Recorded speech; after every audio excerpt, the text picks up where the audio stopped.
By the late 80s and early 90s, the Walt Disney Company had finally begun to return to its former glory.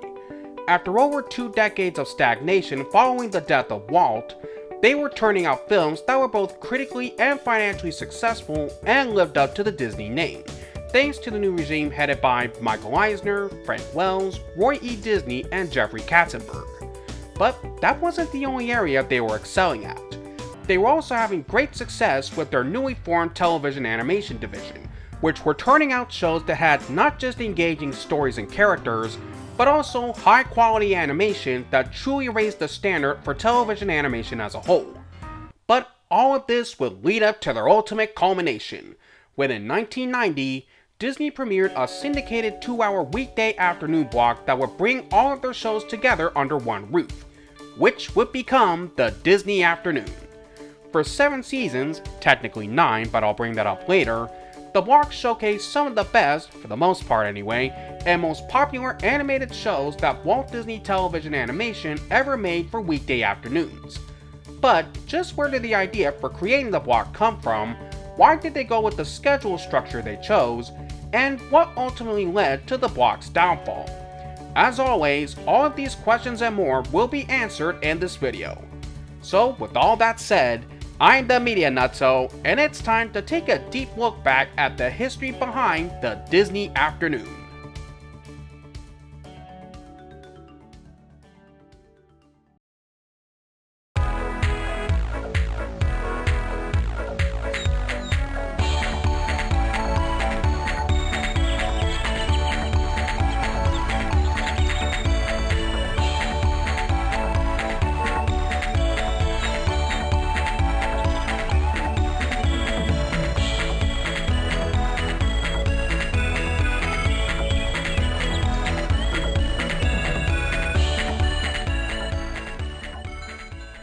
Of course, before we actually get to talking about the Disney Afternoon, we first have to look at Disney's history and entry into television animation. No time for stealing, Beagle Boy. We're making movies. Lights, camera, DuckTales. It all goes back to the division's founding in 1984. Up until that time, Disney had never produced its own original animated television show, largely because Walt Disney himself felt that it was economically impossible and he refused to compromise the studio's signature high-quality animation. And he wasn't wrong in thinking that. Most animated shows at the time needed to produce anywhere from 13 to 26 episodes per season in a short time frame and on low budgets, so many shortcuts had to be taken.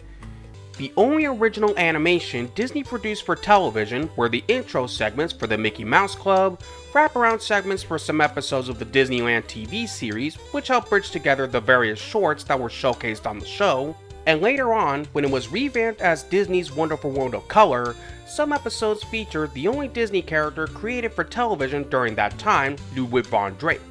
But all of this would change in 1984. When then newly appointed Disney CEO Michael Eisner made a big push to expand Disney to new areas it never ventured to before, which included finally getting the studio into television animation. So in November of 1984, Walt Disney Television Animation, or as it was first called, the Walt Disney Pictures Television Animation Group, was formed, with Gary Kreisel as the president and Michael Webster as senior vice president. Their goal was to shop their shows around to all the major markets, to the big networks, the Disney Channel, and in syndication, as well as making a significantly larger investment to produce their animated shows with much higher quality animation than what Filmation and Hanna-Barbera were putting out at the time. This was considered quite a risky venture, since as mentioned earlier, animated television shows were generally seen as low-cost investments. Also, one major caveat was that the team wasn't allowed to use any of the main Disney characters so as not to cheapen their image. Thus, for the division's first couple of years, they would create shows with original characters. During a meeting at Eisner's home, he pitched them 2 ideas for animated shows. One was based on the gummy bear candies that his kids loved, which many thought sounded crazy, and another was based around the concept of mixing 2 animals together into one. The team proceeded forward with those ideas and were ultimately developed into Disney's first 2 original animated series, The Wuzzles, created by Fred Wolf, which follows the adventures of the eponymous creatures living on the Isle of Wuz, and Adventures of the Gummy Bears, created by Jim Magan, which is set in a medieval land and centers on 6 gummy bears, Cubby, Sunny, Gruffy, Zoomy, Tummy, and Grammy, that live in a secret underground settlement in the Kingdom of Dunwin, and follows their exploits as they aid some of their human allies and thwart the various evil plans of Duke Igthorn. Both shows premiered on CBS and NBC respectively on Saturday, September 14, 1985. The risk paid off very well, as Gummy Bears became a major hit for Disney. But the same couldn't be said for the Wuzzles, as it ran for only 13 episodes, both due to low ratings and the death of voice actor Bill Scott. The next year, Disney took a different approach for what was planned to be their 3rd animated series, Fluffy Dogs, loosely based on the children's book of the same name, with the 1-hour special acting as the pilot for the series. It premiered on ABC on November 27, 1986, and the special didn't do all that well, only scoring a 5.3 rating and 10 share, resulting in the show getting cancelled, though the special later reran on August 30, 1987. However, they would make their biggest gamble yet with their next series, DuckTales. Developed by Jim Magan, Ted Anasty, and Patsy Cameron, and based on the Carl Barks Don Rosa's Uncle Scrooge comics, it followed the adventures of Scrooge McDuck and Donald's nephews, Huey, Dewey, and Louie, as they globetrot in search of rare and valuable treasures, while also dealing with many of Scrooge's arch enemies along the way. Disney invested $20 million into making the show, which was one of their riskiest endeavors yet. But they had made a plan where instead of having it broadcast on one of the big 3 networks, Disney decided to release it in syndication, as well as make their money back through a 2.5-3.5 ad split. When DuckTales officially premiered in syndication on September 18, 1987 with the 5-part story, The Treasure of the Golden Suns, it wasn't just a big hit, it was a gigantic hit. In fact, it was the #1 animated show in syndication for 104 straight weeks, so you better believe Disney's venture paid off very well. That was followed up by The New Adventures of Winnie the Pooh debuting on ABC on November 12, 1988, which also went on to become another big hit. Then the following year, after 4 seasons on NBC, Gummy Bears was moved over to ABC, where it premiered its 5th season on September 9, 1989, and was paired up with New Adventures of Winnie the Pooh in a 1-hour block called The Gummy Bears Winnie the Pooh Hour. And now, we're finally getting to the point where the genesis of the Disney afternoon comes in. 6 days later, on September 15, Chip and Dale Rescue Rangers premiered in syndication with the 5-part story Rescue Rangers to the Rescue, and it would end up being an enormous success. So much so, it unseated DuckTales from the #1 spot, which still held a respectable #2 in the syndication ratings. Speaking of, both shows were played together as part of a 1-hour block, which of course proved to be quite successful. So after seeing the success of that 1-hour block, Disney decided to expand it into 2 hours, with 2 more shows to be added in to round it all out. They even concocted an unprecedented $100 million ad campaign for its premiere, with contests, cross-promotions, an extensive on-air package, and even through their own magazine, Disney Adventures. So, after all of that extensive promotion, on September 10, 1990, the Disney Afternoon made its big syndication debut.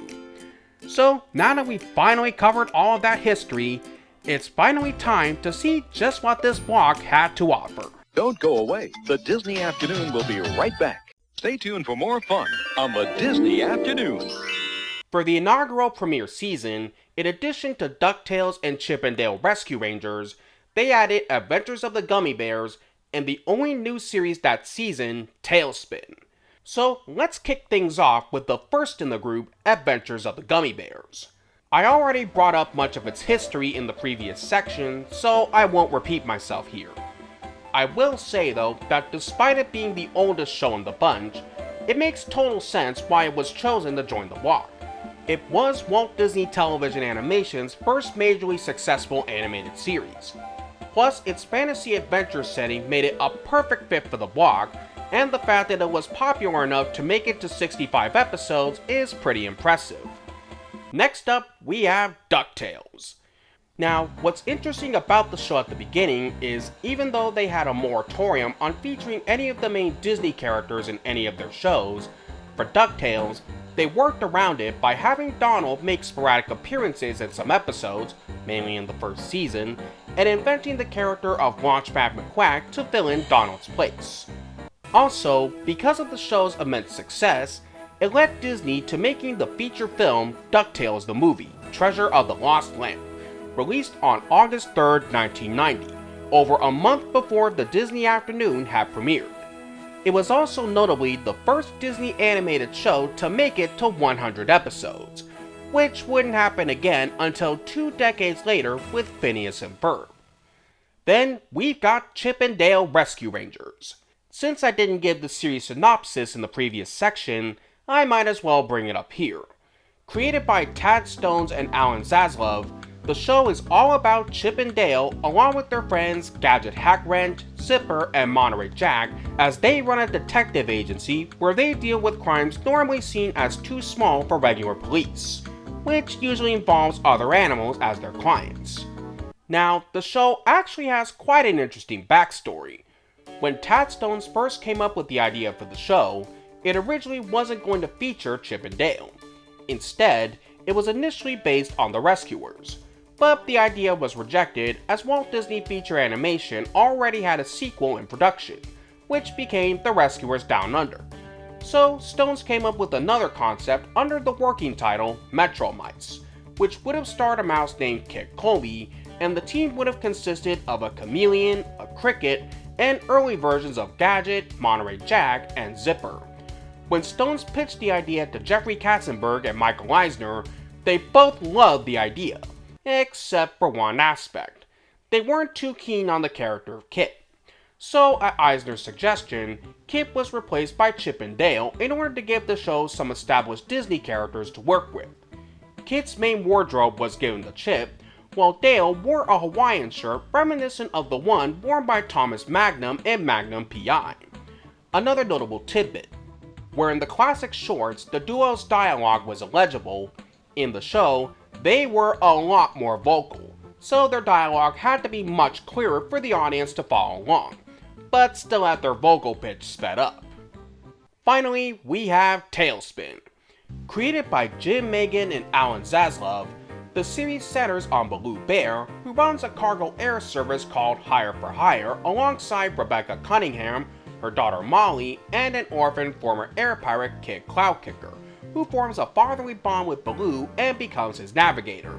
Together, they go on many adventures via their cargo plane, the Sea Duck, and deal with various obstacles, be they air pirates or more out there scenarios. Originally, Disney had commissioned Megan and Zaslov to create a 30-minute animated series without any requirements on what it should be about. Megan came up with the idea of having the story be about Baloo from the Jungle Book, which would have been recently re-released to theaters at the time. He was also inspired by the 1982 series Tales of the Gold Monkey, specifically the element of having Baloo working for an air cargo delivery service. To add dramatic tension to the show, they decided to incorporate one element from the Jungle Book, that being the father-son dynamic for Baloo and Kit. There were other shows and movies the duo took inspiration from, including basing the character of Rebecca off of Rebecca Howe from Cheers, having the cast fighting air pirates was lifted from the Hayao Miyazaki manga Hikote Jayadai, I apologize if I mispronounced that, having one of the main locations being a neutral zone, which included Cape Suzette and Louis' place, where they obviously added Louis, was inspired by Casablanca, and Shere Khan wasn't added into the show until later on in development. Interestingly, they initially were going to have Phil Harris reprise his role of Baloo. However, by then, Harris was 85 years old and had lost some of his comedic timing. Not to mention, he was chauffeured from his home for each recording session. No, I didn't make that last bit up.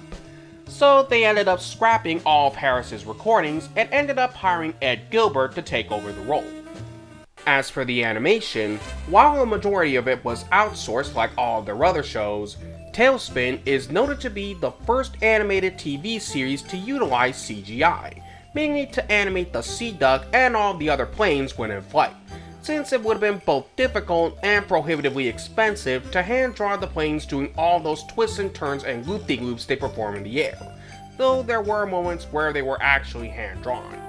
And in case you were wondering, the computer they used to animate on was a Commodore Amiga 2000.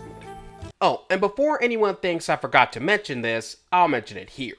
Every show starting with DuckTales was previewed on the Disney Channel months before the respective official premieres. Funny enough, despite this being the block's inaugural season, with the exception of TaleSpin, many of their shows didn't have large episode orders.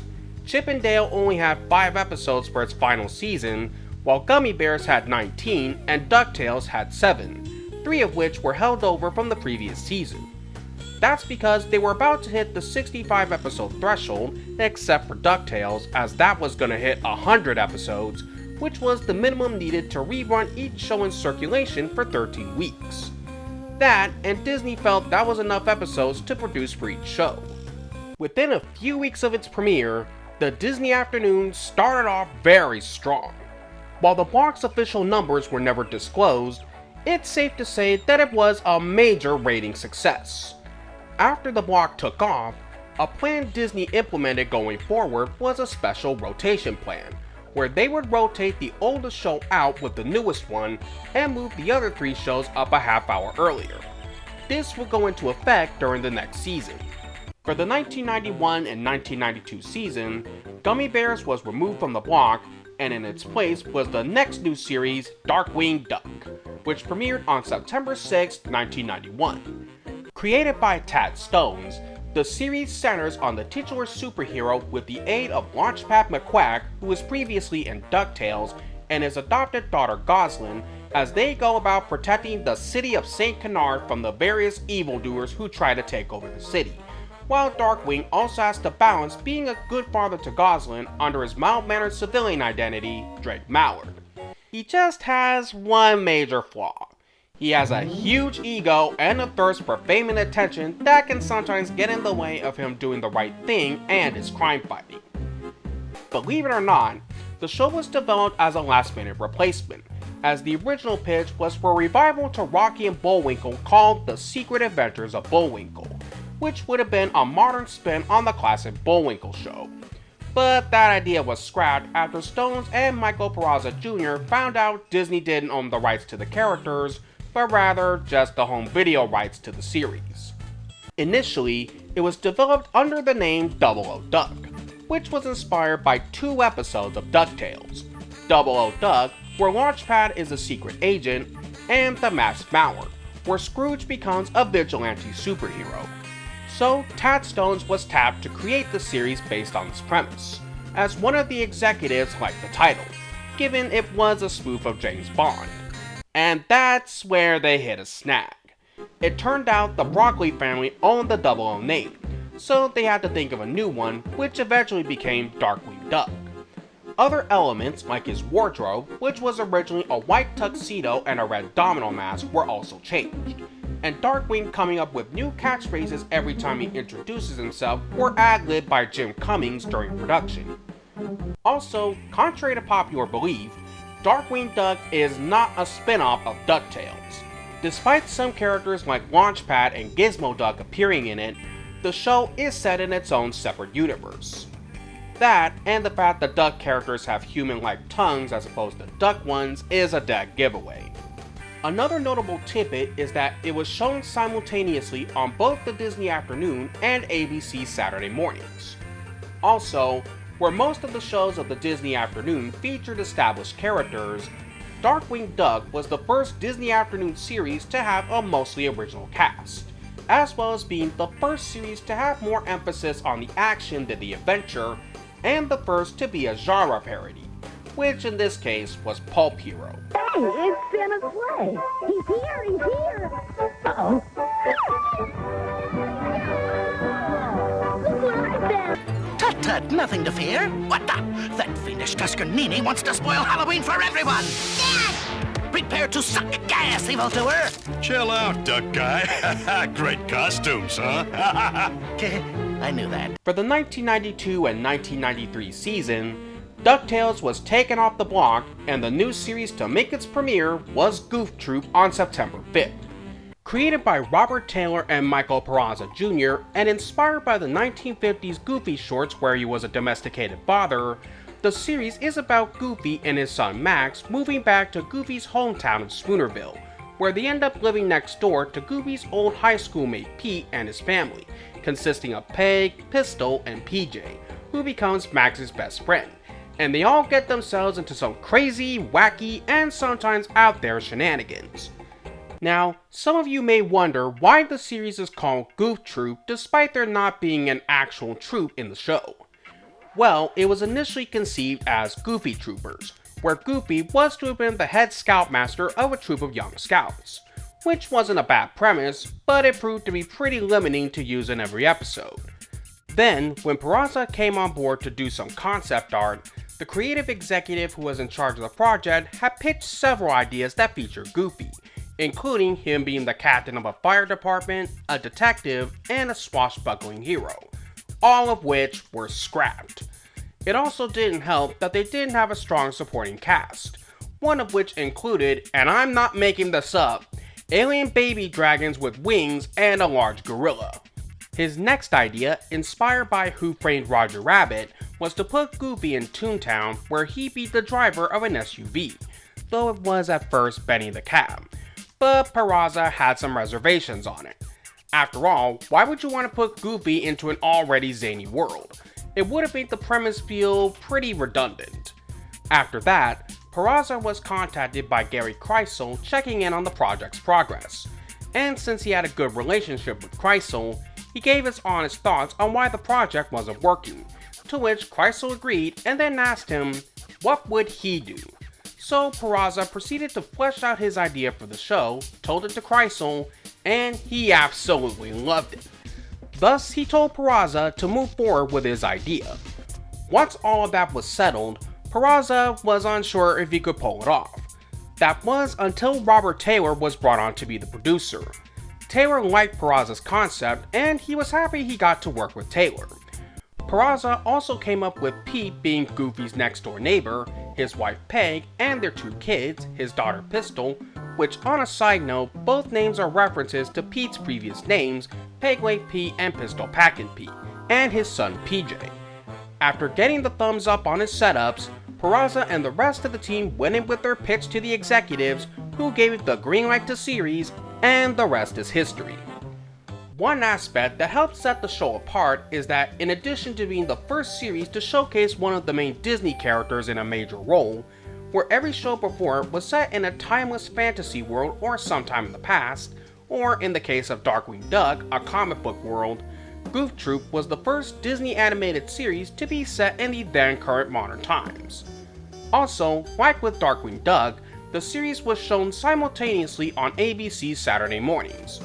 Oh, and I'd be remiss if I forgot to mention that the series' success led to Disney making the animated feature a Goofy movie and its direct-to-video sequel an extremely Goofy movie. For the 1993 and 1994 season, Chip and Dale Rescue Rangers left the block, and on September 4th, 1993, Bonkers made its block debut. The series is about Bonkers D. Bobcat, a cartoon star who has washed out of show business after his show gets cancelled and ends up becoming a cop after rescuing Donald Duck. He ends up becoming the junior partner to Detective Lucky Pickell, which turns out to be ironic as Lucky hates toons, but he eventually grows a fondness for Bonkers. Together, they solve crimes happening in the Hollywood area, but are not helped by Bonkers' antics, which can end up ruining certain missions, but also somehow end up helping out. But then, after being offered a job at the FBI, Lucky moves away and Bonkers is now partnered up with Officer Miranda Wright, who is a lot more tolerant of Bonkers' antics than Lucky was. Okay, let's get this old chestnut out of the way first. Contrary to popular belief, Bonkers was never originally intended to be a spin-off of Who Framed Roger Rabbit. Sure, the title character was inspired by Roger Rabbit, as well as the Toontown in the show taking influence from that film, but it was always meant to be its own thing. With that said, the show's production history was quite the tumultuous one. Initially produced by Dwayne Capizzi in his first producing role, Greg Weisman, and Robert Hathcock, it was originally slated for the usual 65 episodes, with Miranda Wright being Bonkers' partner the whole time. However, when the first batch of episodes came back to the studio, they turned out to be less than stellar by Disney standards. As a result, the original team was let go and the series was overhauled by a new team headed by Robert Taylor, though 19 of the original ordered episodes did eventually make it to air as being set after the Lucky episodes. Meanwhile, later in production, it was decided to create a series of shorts that showed what Bonkers' in-universe show was like before he became a cop. Both the character and the shorts first debuted in the anthology series Raw Tunage as the segment He's Bonkers, which premiered on CBS a year earlier on September 19, 1992, though one short, Pedal to the Metal, was released in theaters with the movie Three Ninjas. Later on, those 12 shorts were packaged together as 4 compilation episodes of the main series. Also, the series was originally going to be called Toon Cop, but had to be changed both because naming the show after the main character worked better with kids, and to avoid any potential conflict with Steven Spielberg over the use of the word toon. Also interestingly, before they landed on Jim Cummings to voice Bonkers, Matt Frewer and Jim Carrey had also auditioned to do the voice.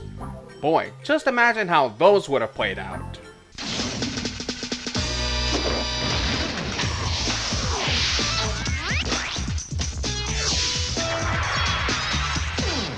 By the beginning of the 1994 and 1995 season, TaleSpin was taken off the block, and with it, the last of the original 4 shows that kicked off the block were gone. Though it is worth mentioning that when TaleSpin, DuckTales, and Chip and Dale left the block, they continued to play in syndication outside of it up until 1995, when they, along with Darkwing Duck, began airing on the Disney Channel as part of a block called, well, The Block Party, which had a similar script schedule to the Disney Afternoon. But getting back to the block, that wasn't the only change in store for this season. The block underwent a radical makeover, as the original intro and bumpers were phased out in favor of bumpers that were, let's just say, reflective of the times, in an attempt to compete with Fox Kids, which by that point was dominating in the ratings. Stay tuned for more fun on the Disney Afternoon. Stay tuned. The Disney Afternoon will return. Don't go away. The Disney Afternoon will be right back after this. Stay tuned. TDA will be right back.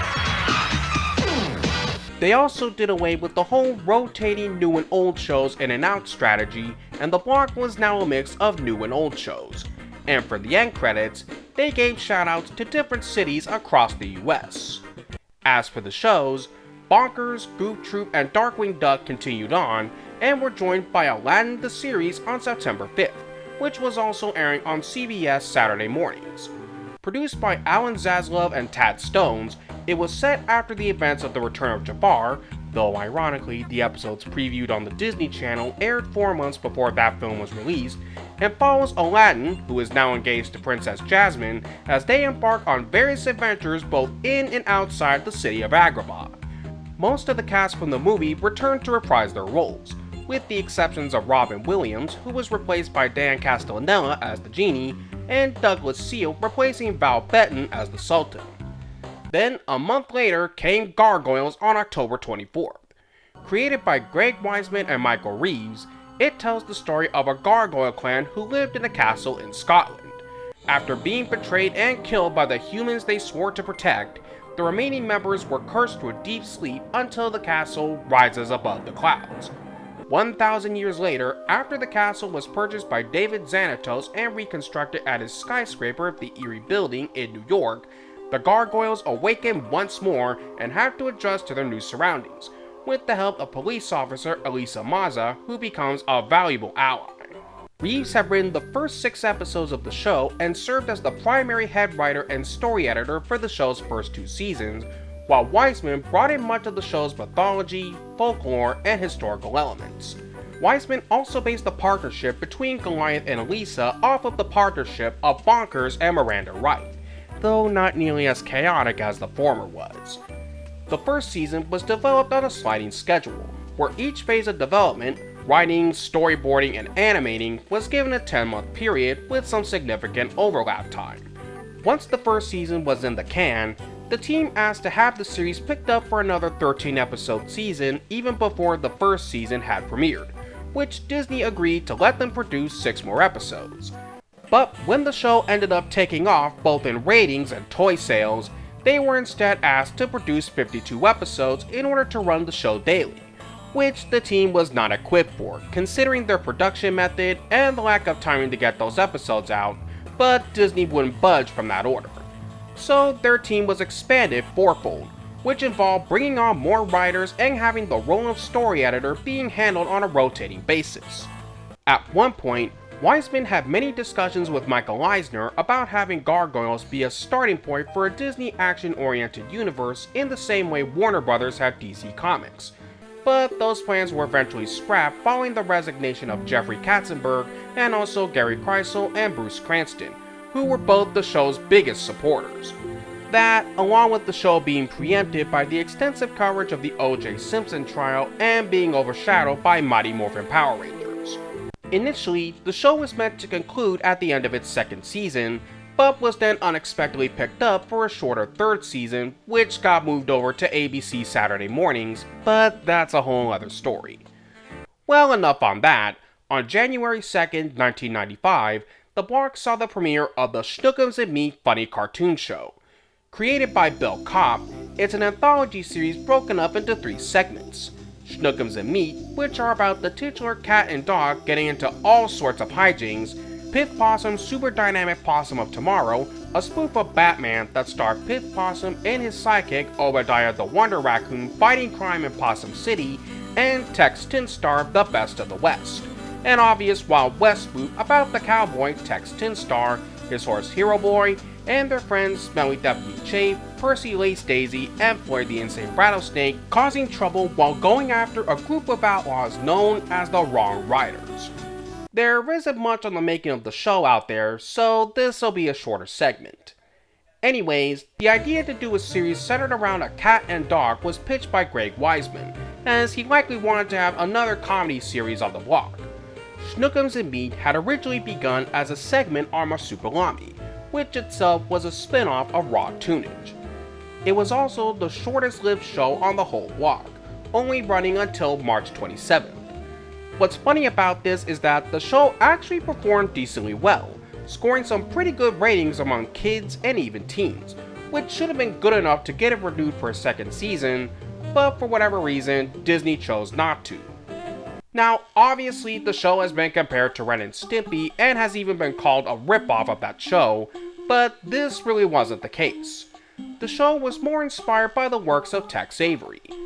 That, and Disney pushed it to be wackier and edgier than their other shows at the time. What didn't help with the Ren and Stimpy comparisons was that they hired many former Ren and Stimpy artists to work on the show, and at one point, Disney was going to contract Carbuncle Cartoons to do the animation, but turned them down due to them not willing to spend the same amount of money they got from Spumco.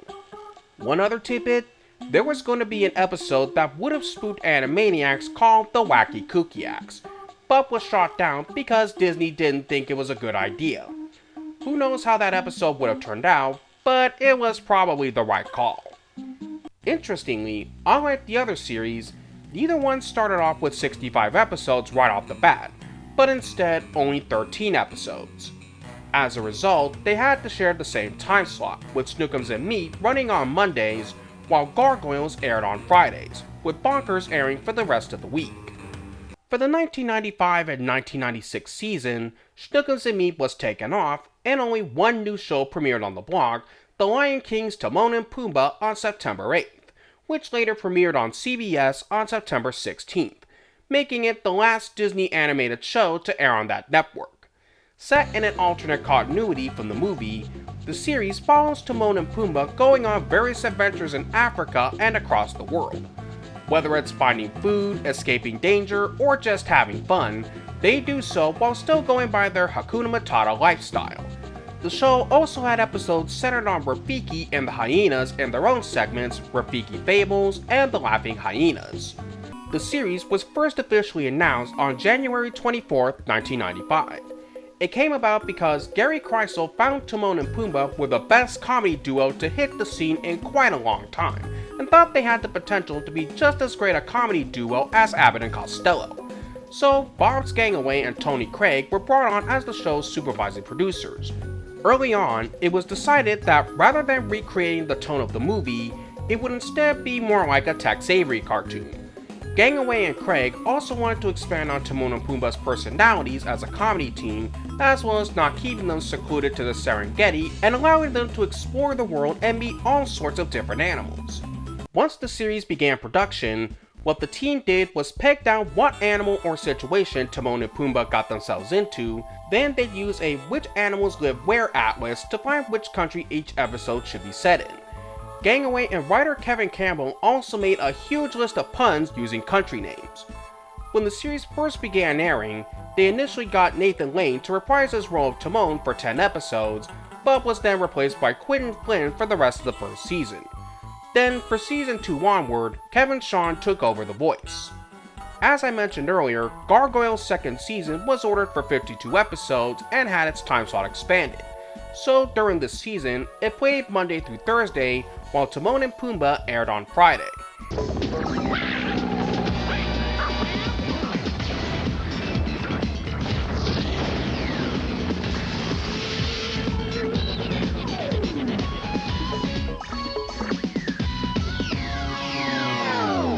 At the start of the 1996 and 1997 season, the block underwent a second makeover, with new bumpers and a new ending segment called the Disney After News, with the news anchor played by Canadian voice actor Steve Mackle.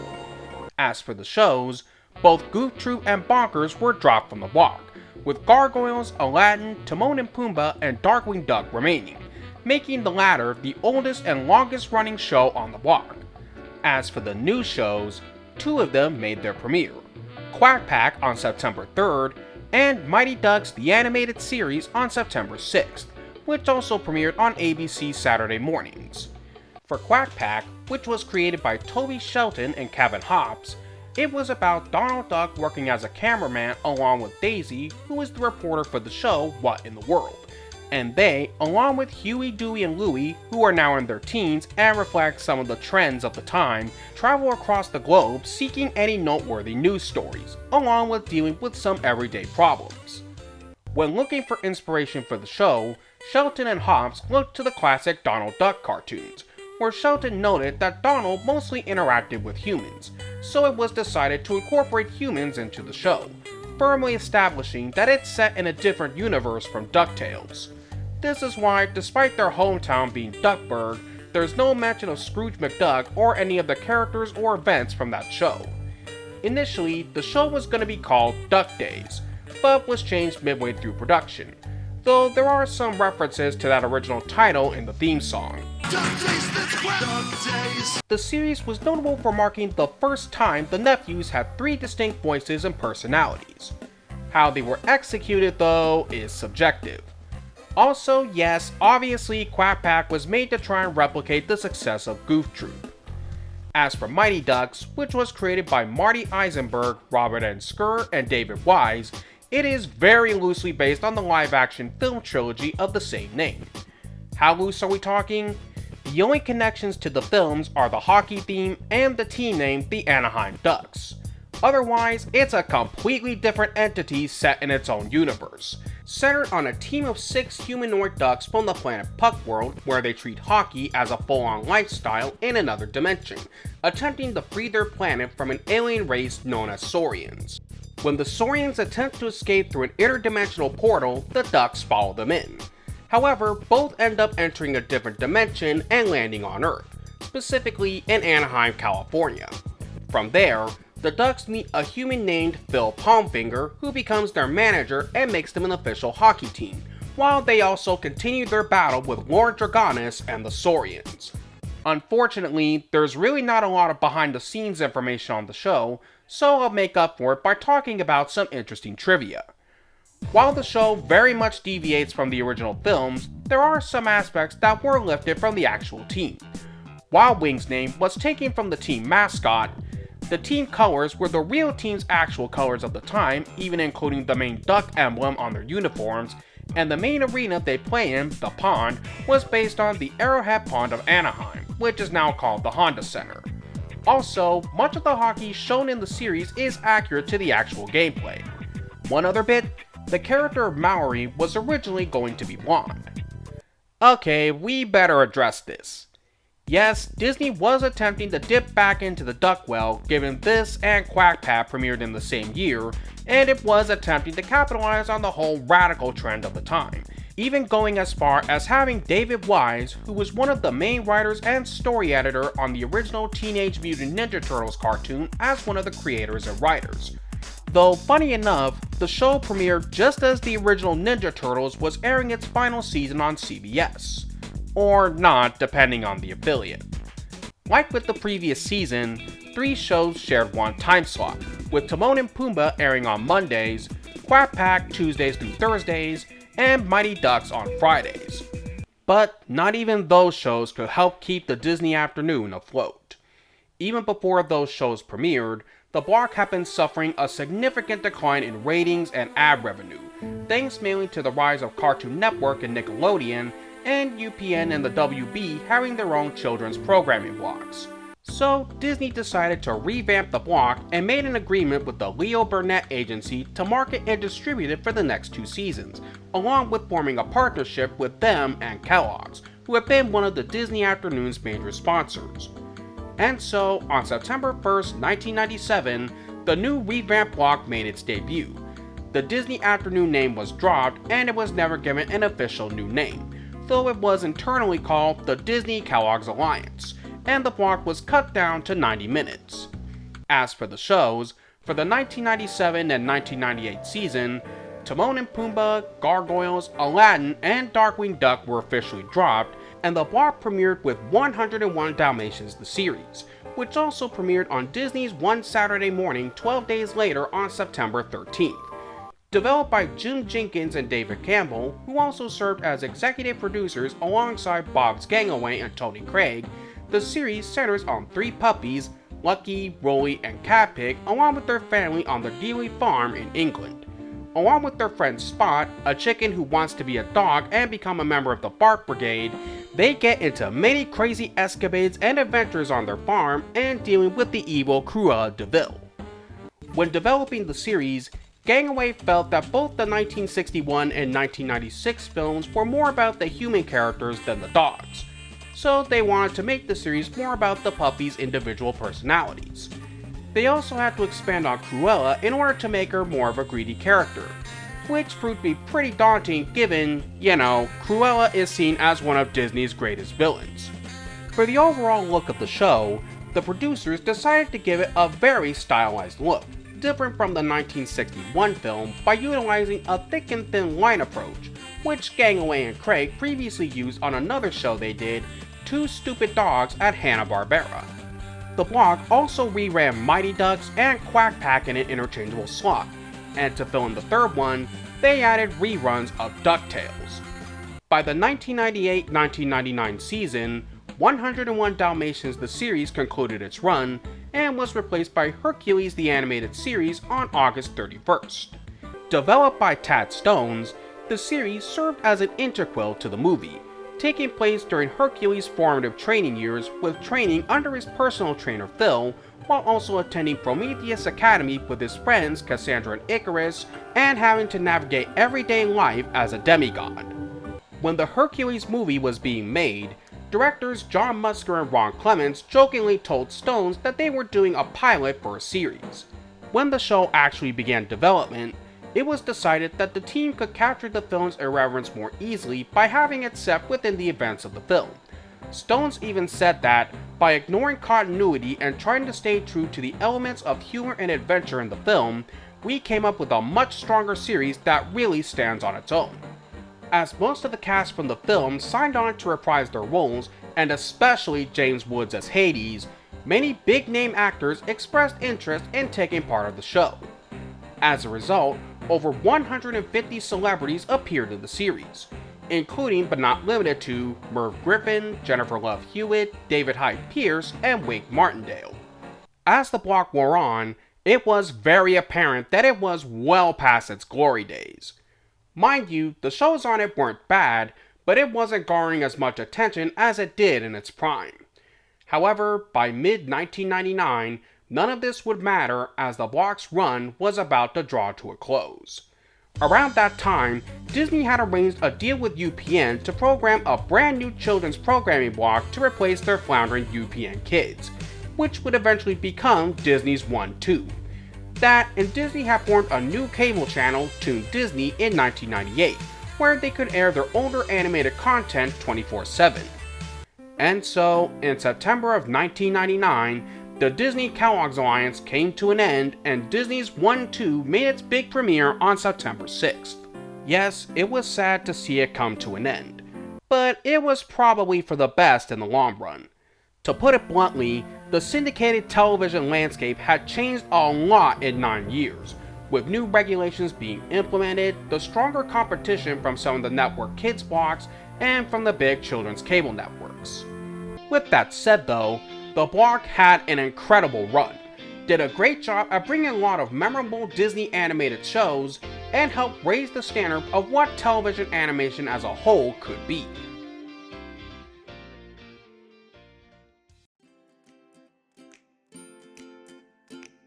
All in all, the Disney Afternoon was a successful and impactful animated block. It helped breathe new energy into the television animation landscape, brought viewers a lot of fun and creative magic, and adventures and experiences viewers would never forget for years to come. It's because of all that why, even 35 years later, a lot of people fondly look back at this block and all of the shows it brought to the table.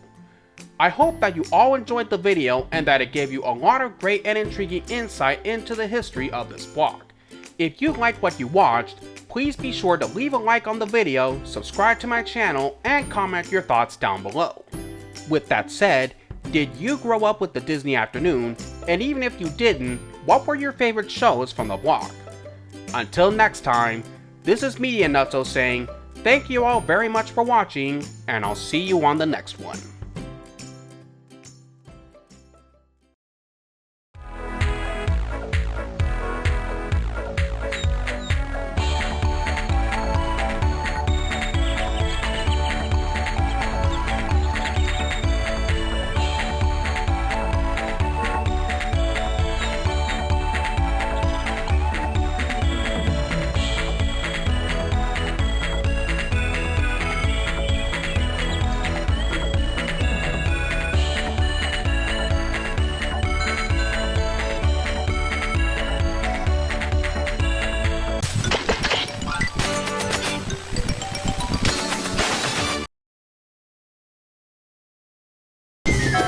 Welcome back to Disney's One Saturday Morning.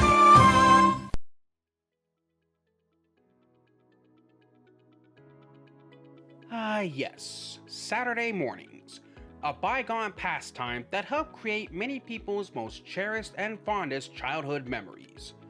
Long before the rise of 24-hour animation cable channels and streaming services, the only times one could watch cartoons on television were during the weekday afternoons, and of course on Saturday mornings, with the only exceptions being any animated primetime specials and the occasional experiment in making animated shows for adults. There would also be plenty of dedicated blocks, from the Disney Afternoon, Fox Kids, and Kids WB.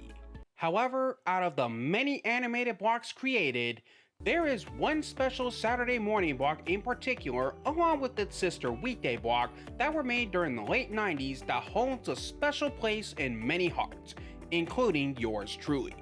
And that was Disney's One Saturday Morning, and its weekday counterpart, 1-2.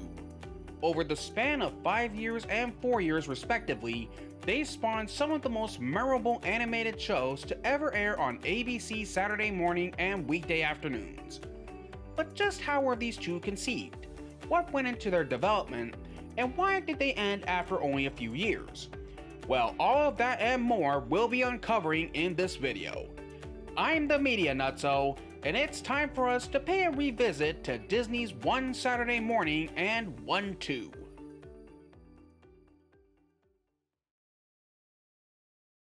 Monday morning, wake up time, get to work and stand in line. What's work big, but feel real fine. Saturday morning. Coming up next is Tuesday's grind. The week is young, but I'm out of my mind. What's work big, but feel real fine. Saturday morning. Lots of things about Saturday, wish I had the other days. Things got me and found a way. One. As well as. Monday, Tuesday, Friday. Now, before we dive into the history of these two blocks, let's first set the stage for what led up to the block's development.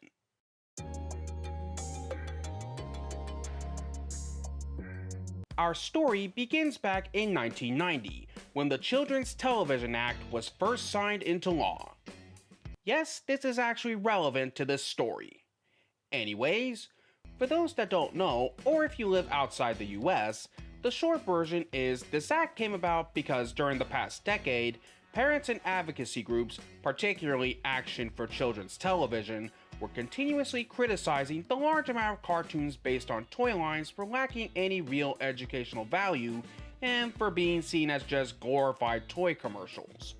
Thus, when the act came into effect in 1991, the FCC started implementing regulations that required stations and cable networks to air a certain amount of educational content, as well as limit commercial airtime, and it specifically forbade them from playing ads that were tied into whatever show was on during the respective airings. There was just one big problem with those initial regulations. They were pretty ineffective. The stations and networks failed to keep any of the required records, and the act didn't exactly provide a clear and strong definition of what qualified as being educational and informational.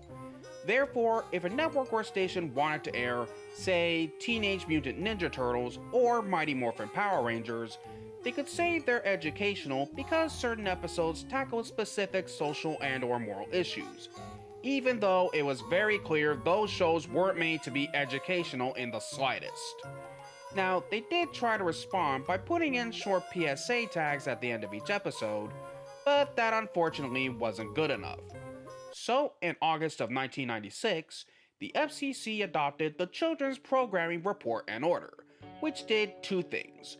It gave a much better and clearer definition of what qualified to be an educational program, and it also mandated that by September of 1997, all networks had to air at least 3 hours of educational programming a week. And since Saturday mornings were the only time of the week the big networks were willing to provide children's programming, it ultimately made it the default slot. Okay, now that we've got all of that laid down, let's really take a deep dive into the meat of this story. Just a few months earlier, on February 9th, the Walt Disney Company had finalized its purchase of the ABC television network from their then parent company, Capital Cities ABC Incorporated. Following afterwards, then Disney CEO Michael Eisner ordered the network to completely overhaul their entire Saturday morning block. He also wanted the new block to stand out from the others and have it fully comply within the new regulations. Now all that was needed was the right person who could bring this vision of a block to life. Enter animation writer and producer Peter Hastings. At the time, Hastings was well known as the producer and one of the main writers on Animaniacs and Pinky and the Brain. However, by this point in time, Hastings had grown quite frustrated with Kids WB executives wanting to make changes and additions to Pinky and the Brain, and after the show's third season, he resigned from Warner Brothers and went over to Disney. When Hastings first came on board, he was tasked with, as already mentioned, revamping ABC's Saturday morning lineup. So Hastings pitched them an idea based around the concept that Saturday was different from every other day of the week. And this would be perfectly represented in the intro, with the industrial factory buildings representing the weekdays and the playground park seen at the beginning possibly representing Sunday. He also suggested that they utilize virtual set technology, of which he didn't know much about at the time, and the technology was just starting to be developed. But Disney and ABC loved his idea, so they decided to proceed forward with Hastings' plan. From there, they hired Prudence Fenton to serve as both the consultant manager and a co-executive producer. They then attended the 1997 NAB show, where they sampled various virtual set technologies and would ultimately select the tech developed by ACOM and LSET. To help produce the virtual sets, the production company Rutherford Bench Productions hired Pacific Ocean Post to do the job. The initial drawing of the main building that Hastings designed was basically Grand Central Station with a big roller coaster, but this would morph into a towering mechanical structure. However, it would retain some similarities, including having a central high-raised room with an east, south, and west wing. Also, to signify that the shows and segments were enlightening, they added a little light bulb icon with a voice saying, Illuminating television. They even went through the effort of animating a different hand switching the bulb on. Now that's dedication. Originally, the block was scheduled to premiere on September 6th, as can be seen in some early promos. Disney's One Saturday Morning, starting September 6th on ABC. But due to the extensive coverage of the funeral of Princess Diana of Wales, it got pushed back by 1 week to September 13th, 1997. Now, before we start talking about the block itself, there's one more key player involved in the block's development that doesn't often get mentioned. That person was Geraldine Jerry Laybourne, probably best known as the former head of Nickelodeon, as well as helping build it into the kids network it became during the 80s to the mid-90s. She was brought on board to manage the block and help develop some of the shows. So, now that we've got all that laid out, it's finally time to head inside and see what this block had to offer.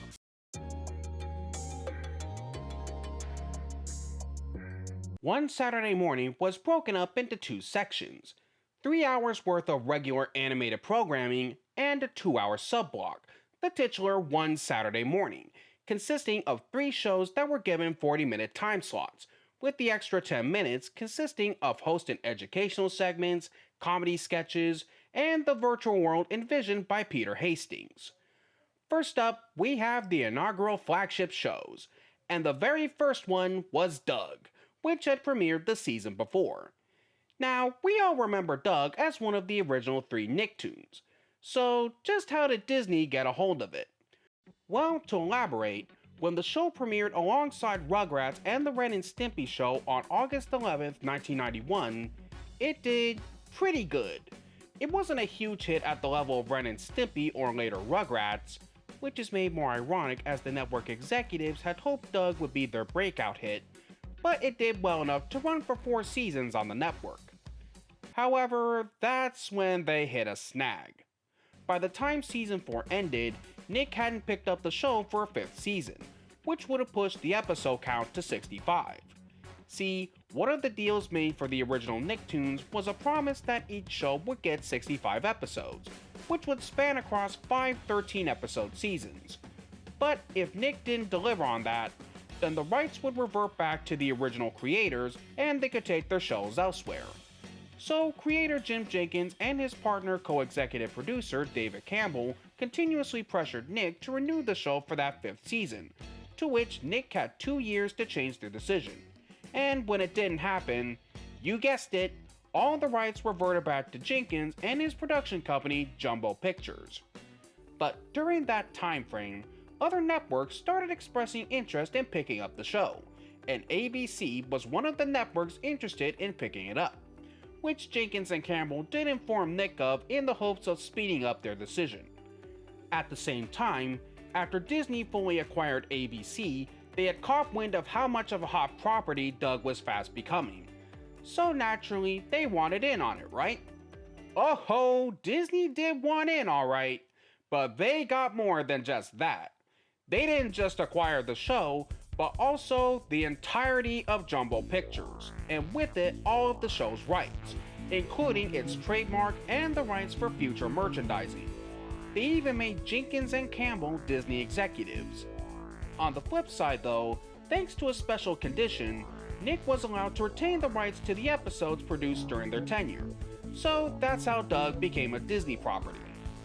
Anywho, as far as the main show itself, it was meant as a direct continuation, picking up where it left off at the end of the 4th season, following more of the daily life of Doug Funny and his friends in the town of Bluffington. While this run did pick up where the Nick run ended, the show did go through some changes.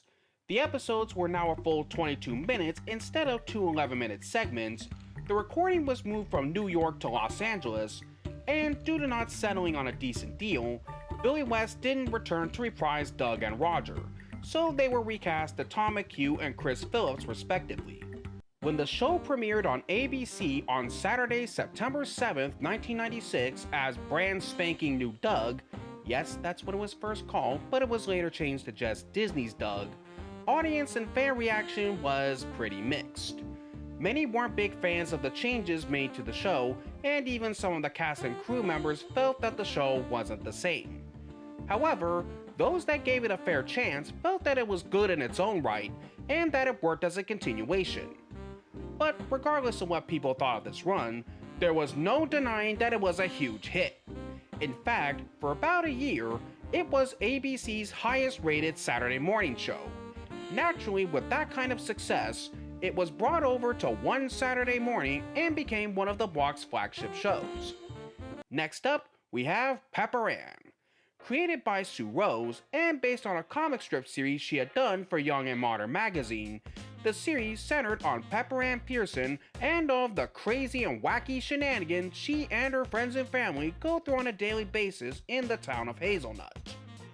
Fun fact, Pepper Ann was originally pitched to Nickelodeon to be the next potential Nicktoon, but they ultimately passed on it.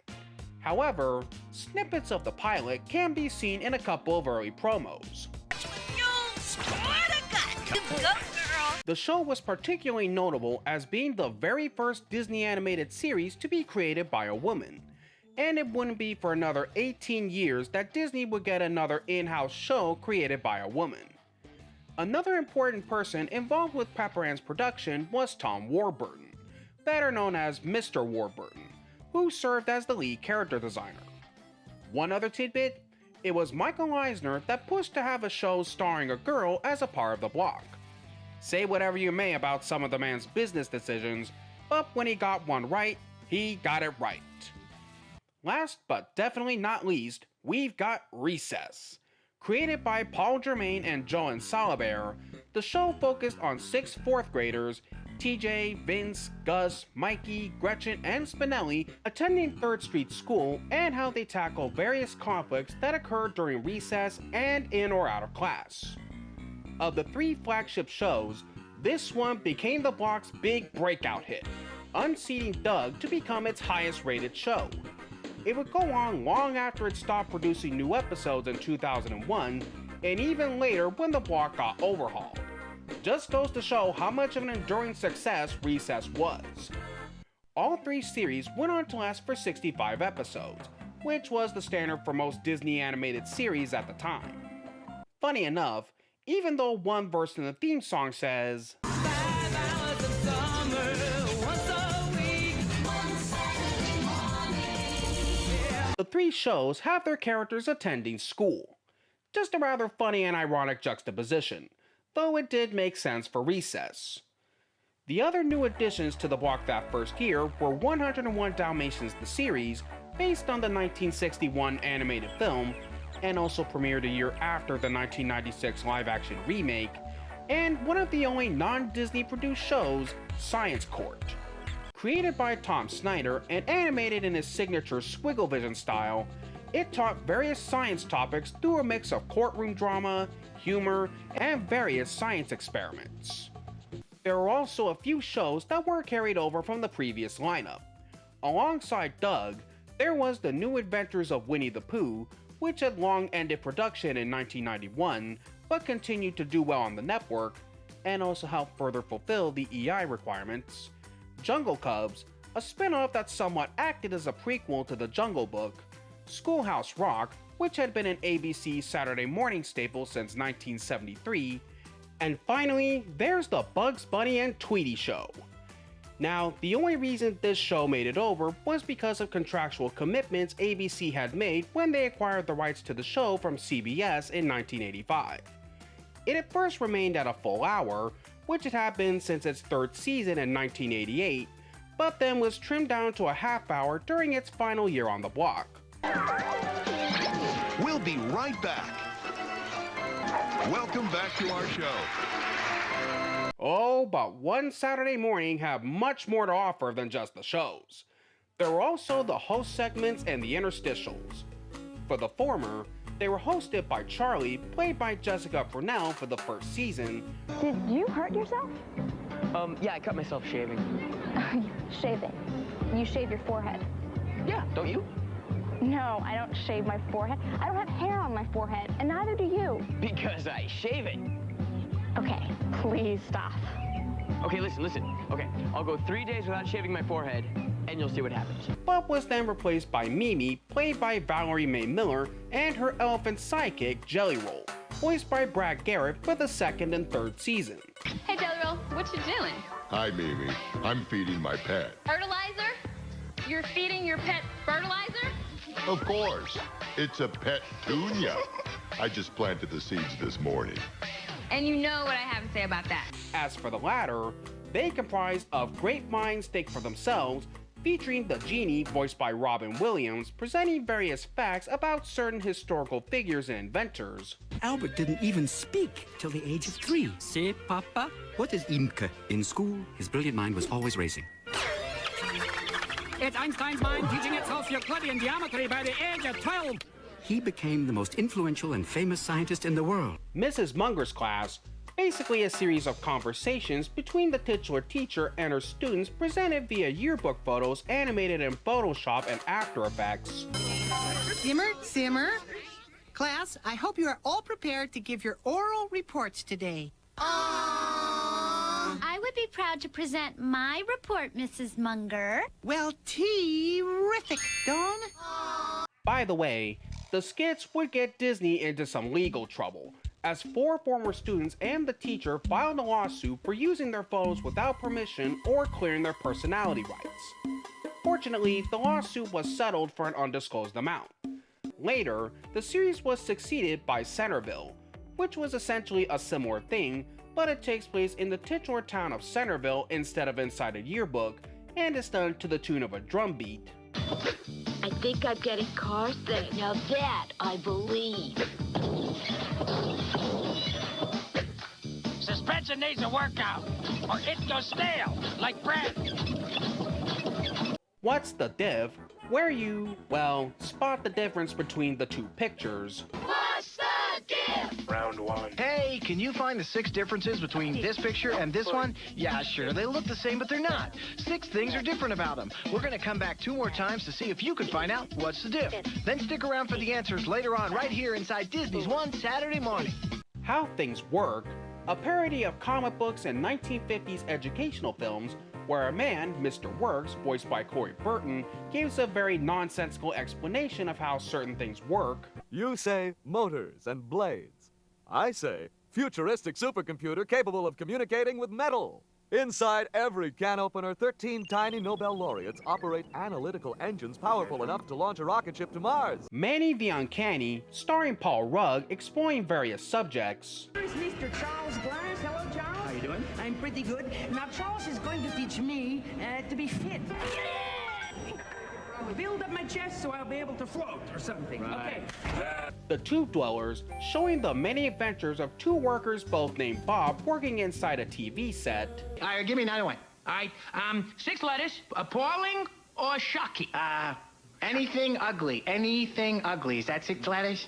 Ugly. Hey, yeah, you know what? That kind of fits. Oh, it does? If you cut a couple of the letters off, but if you sort of smooch it in there, it all fits in there. Sometimes I put 2 letters in 1 box. I'm hot. How much stuff could an elephant crush? Where Jelly Roll, well, does exactly what the title says. So, what are you gonna crush today, Jelly Roll? A super deluxe roast turkey dinner.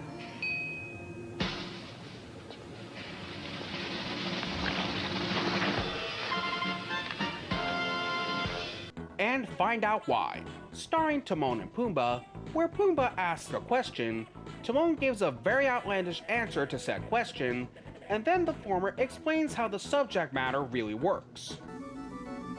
Hey, look at all these holes. You should get your money back. Wait, Timon. I think these holes are supposed to be here. When you put a CD in the player, it starts spinning real fast. Then a laser shines onto it. Whoa! Hey, watch it! Whenever the laser hits the flat part of the disc, the beam is reflected back to a photo detector. A what? A doohickey that can sense light. Why didn't you say so? Within a few weeks of its premiere, One Saturday Morning came out of the gate strong, as it was immediately a huge hit. And for about 2 years, it was beating Fox Kids and Kids WB in the ratings. But those two were able to put up a good battle, as the former had Power Rangers, and the latter had Batman Beyond, the new Batman Superman Adventures, and Men in Black the series. So naturally, with how successful the block was, Disney was quick to capitalize on it, with soundtrack albums, toys, activity books, and even some comics based on specific episodes. Midway through the block's first season, in January of 1998, Disney was in talks with UPN to program a 2-hour block for the network that would air on weekdays and Sunday mornings, which was relatively easy to initiate as the head of UPN at the time, Dean Valentine, was a former Disney executive, since by this time, UPN's own kids block, UPN Kids, hadn't been doing all that well. However, these talks were called off after just 1 week due to Disney and UPN disputing over how the block should be branded and the amount of EI programming Disney was going to provide. Afterwards, UPN started discussions with Nickelodeon to produce the block, but that also fell through. Then they entered an agreement with Saban Entertainment, and that didn't go anywhere either. Finally, in March, Disney and UPN resumed discussions and ultimately made an agreement for Disney to produce a 2-hour block for weekdays and Sunday mornings, which would act as the companion to One Saturday Morning, and it was to be called Whatastic. But for the sake of having a greater brand identity, plus it sounding like a pseudo swear word, it was changed in July of 1999, 2 months before it debuted. And so, on September 6, 1999, gone was UPN Kids, and in came Disney's 1-2. Lots of things about silent day, wish I had the other days. Things got me and found a way, one. As well as 4. Monday, Tuesday, Friday. While it mainly showcased many of the shows from One Saturday Morning, the one major difference between them is that instead of having host segments, 1-2 would showcase short gag segments based around Doug, Pepper Ann, Recess, and Sabrina the Animated Series. It also utilized a futuristic city for its bumpers, which was styled to match the look of the main One Saturday Morning building. Also, for a brief period of time, new episodes of some shows like Recess and Pepper Ann would premiere on both blocks, so one would get new episodes across the whole week. Alright, back on over to One Saturday Morning. Like many blocks, over time, the lineup went through various changes. For the 1998 and 99 season, Jungle Cubs concluded its 2-season run on September 7th and was replaced by Hercules the Animated Series the following week, which had also premiered in syndication. But its time on the block would be short-lived as it ended its run on April 24th, 1999. And on May 1st, to coincide with Mickey Mouse's 70th anniversary, they came out with the anthology series Mickey Mouse Works, which sought to revive the classic cartoons format and was also historically significant to be the first Disney animated series to be produced in widescreen. Next, their run of Doug would conclude on June 26th, but it would continue to play in reruns up through September 8, 2001, and Science Court, in an attempt to make it more widely appealing, was renamed Squigglevision, and introduced new opening segments hosted by 2 new characters, Fizz and Martina, who were first introduced in a series of educational games, Fizz and Martina's Math Adventures. Fizz, how do you think Butcher gets out of that collar by himself? Yeah, and after he gets loose, why does he ever come back? Good question. Fizz, look, who is that person going up to Butcher? Fizz, think. It means constant in effort or working hard and steady. 8 letters and begins with a D. Doorknob? No. Delicious? No. For the 1999 and 2000 season, 101 Dalmatians the series would conclude on September 4th, and the following week on the 11th, it was replaced by Sabrina the Animated Series, which had premiered on 1/2 5 days earlier on the 6th. Produced by DIC Animation, it acted as a sort of spin-off to the live-action Sabrina the Teenage Witch.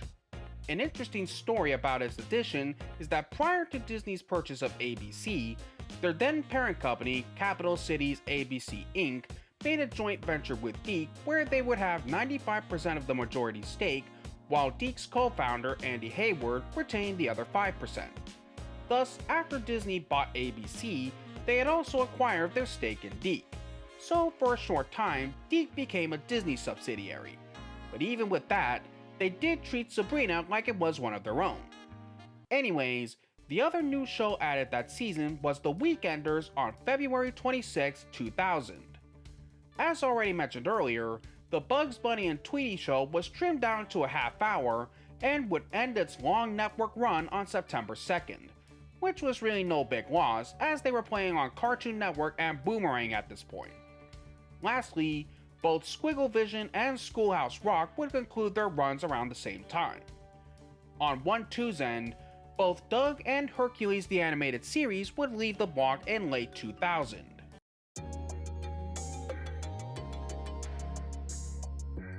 Now, it was around this point in time where the two blocks began to struggle. Just to be clear, the issue wasn't that the new shows premiering were terrible, quite the contrary. The problem was that they weren't pulling in the ratings and viewers their predecessors did, and it can be attributed to one big factor: increasing competition. Around this time, Kids WB really started to ramp up its lineup with some heavy hitters, including Jackie Chan Adventures, Static Shock, and especially Pokemon, which I don't even need to say how phenomenally huge and popular that show was. But needless to say, it was a huge blow to One Saturday Morning and 1/2. Not to mention, Cartoon Network and Nickelodeon also had their own heavy hitters as well, with the Cartoon Cartoons and the newest batch of Nicktoons respectively. Now, this isn't to say that One Saturday Morning and 1/2 didn't have any victories after that. Probably the biggest one they scored was when The Weekenders briefly dethroned Pokemon as the #1 rated Saturday morning show in May of 2000, after the latter held the spot for 54 weeks. This was such a big deal that The Weekenders was being dubbed the show that killed Pokemon. Granted, like I just said, it was brief, but it was still pretty significant. And while Fox Kids managed to hold on with Power Rangers and did get another big hit with Digimon, it wasn't enough to help the block surpass One Saturday Morning.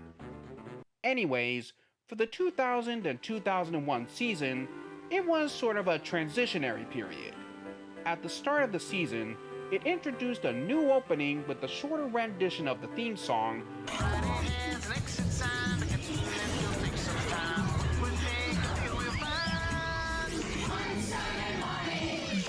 Friday has an exit sign, getting there still takes some time. What would make me feel real fine? One Saturday morning. And a set of new bumpers showing kids playing outside on a playground or an open field, with the animated characters from the shows presented using stock footage, and the anthropomorphic 1 building was changed into just an anthropomorphic #1.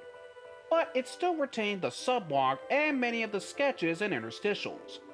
However, by January of 2001, that's when even bigger changes came in, and not for the better, as the 2-hour subblock was discontinued altogether, along with all of the host segments and interstitials, with the exception of What's That Sound, which for whatever reason stuck around until the 2002 overhaul.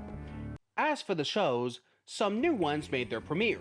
Teacher's Pet on September 9th, Buzz Lightyear of Star Command, which had joined 1/2 on October 2nd, premiered 12 days later on October 14th, Lloyd in Space, which was created by the same team that did Recess on February 3rd, 2001, and to coincide with Walt Disney's 100th birthday, Mickey Mouse Works was revamped into House of Mouse on January 13th, which reran almost every Mouseworks short plus 2 new ones, but now had wraparound segments where Mickey and the gang run a nightclub featuring every character the studio made up until that point, and predictably, chaos ensues. Also, Pepper Ann would leave the blog on January 27, 2001. As for 1-2, it also did away with all its segments and virtual sets. In their place were just various commercial bumpers for each of the shows. It also stopped being referred to by name on air, though it did continue to be mentioned in a few local commercials. Flip us on your TV set. Lots of laughs is a sure bet. Buzz and Free and Tarzan 2. More TV 29 and Disney's 1-2. Also, Pepper Ann would leave 1-2 in 2001 following the end of its 5th and final season. For the 2001 and 2002 season, Recess would end production but continued to play in reruns on both blocks due to it still being quite popular. Doug and Buzz Lightyear Star Command would leave one Saturday morning on September 8th, then Sabrina the Animated Series followed suit on October 13th, and backing up a bit to September 15th, they introduced a 1-hour subblock called the Zoog Hour, where they showcased 2 of the Disney Channel's then most popular shows, Even Stevens and Lizzie McGuire. However, those weren't the only new additions. They also premiered Mary-Kate and Ashley in Action on October 20th, which only lasted 1 season due to low ratings, but it was also notable as it was the last new non-Disney animated series to premiere on the block. Lastly, The Weekenders would end its network run on January 12th and would be replaced by Timo Supremo the next week on the 19th. As for 1-2, it would premiere one new show that would never air on one Saturday morning, The Legend of Tarzan on September 3rd, 2001, which was a follow-up continuation of the 1999 animated film, as well as the 3rd season of The Weekenders on September 9th, which would last until December 2nd when it left the block for good. By the end of the season, around the time Disney had finalized their purchase of the Fox Family Worldwide company, and after taking notice of the strong performance of the Zoog Hour, it was decided to completely overhaul the block to have it be a bigger mix of reruns of Disney Channel shows and some original ones. And so, on September 7th, 2002, One Saturday Morning aired for the very last time and will be relaunched as ABC Kids the following week. By the way, the silliest part about the relaunch was that ABC had gone ahead and renewed all of the shows before the relaunch took effect. So Disney would go on to air the new episodes on Disney Channel and Toon Disney, though Timo Supremo got lucky and aired some of Season 2 on ABC Kids before it was taken off for good. On the other end, 1-2 continued on for one more season, but by then, the name had been dropped altogether and was never given an official on-air rebrand, though Disney's official website did refer to it as the very generic sounding Disney's Animation Weekdays. The only change to the schedule made was Sabrina the Animated Series leaving and being replaced by the newest season of Digimon, Digimon Frontier, which was also airing on ABC Family in September. On a side note, by the season's end, when it got to the point where they couldn't air new episodes every weekday, they started rerunning Digimon Tamers to fill in the remaining slots. From there though, the block limped along until it officially ended on August 31st, 2003. While it was unfortunate that the 2 blocks ended where they did, it was probably for the best. Yes, it would have been nice to see them go on for a bit longer, and the lineup of shows they had going were good, but it was evident that by 2002, both blocks lost a lot of the spark that made them enticing to watch, and just couldn't keep up with the competition. That being said though, both blocks did a great job at standing out from the others at the time, and helped usher in another batch of memorable Disney animated shows.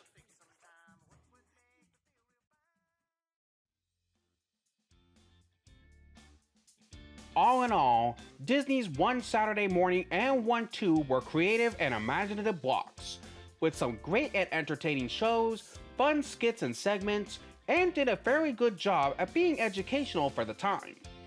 Even though their lifespans were relatively short, they certainly left their impact on many people's childhoods and were good examples of having the right balance of education and entertainment.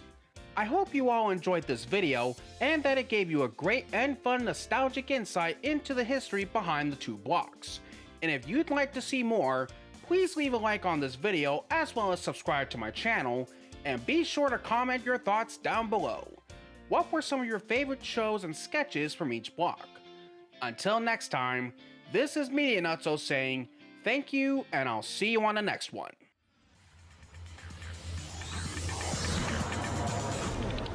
Monday morning, wake up time, get to work and stand in line. What would make me feel real fine? Saturday morning.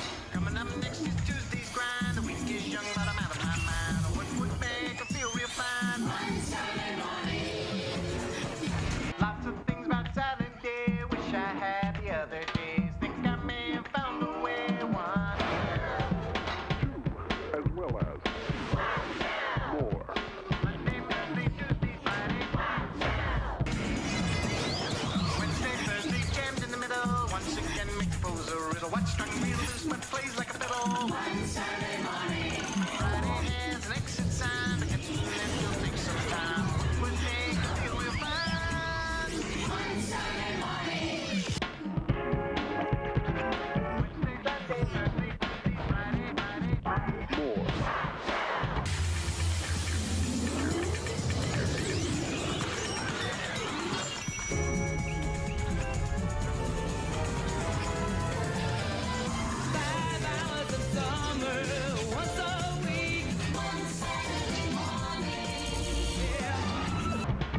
Traveled round till I found one clear to me that it was fun. Then I thought if I had more, I could bring it to your door. 5 hours of summer is what we need. One Saturday morning. 5 hours of summer, what's so sweet? I got one for you to get good and red tail can. So now let me hear you say. 5 hours of summer. One Saturday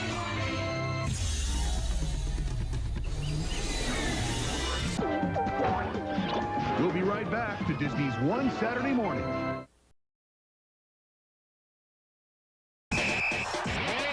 We're back with ABC Kids.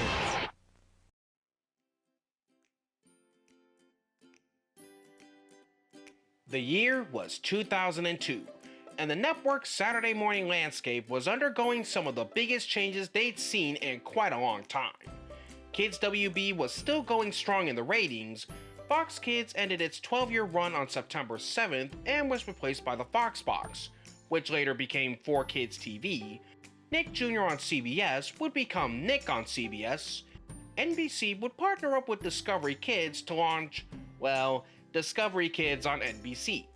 And last but certainly not least of all, Disney's One Saturday Morning would become ABC Kids, and it would be one of the more unique ones of the bunch. What may have been a synergistic way to promote some of Disney Channel's original programming would actually prove to be rather beneficial, especially for those that didn't have cable or satellite TV at the time.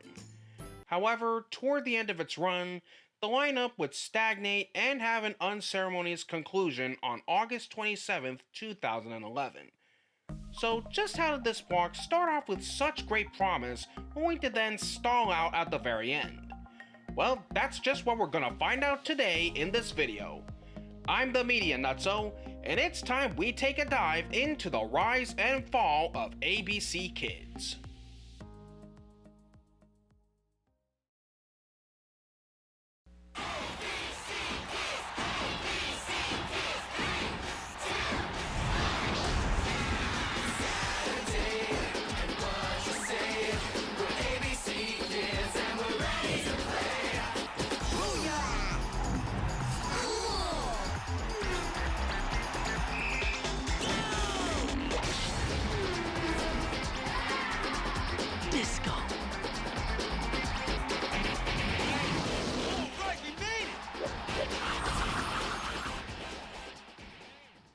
To fully understand how the block got to where it was, naturally, we must first look at where it all started.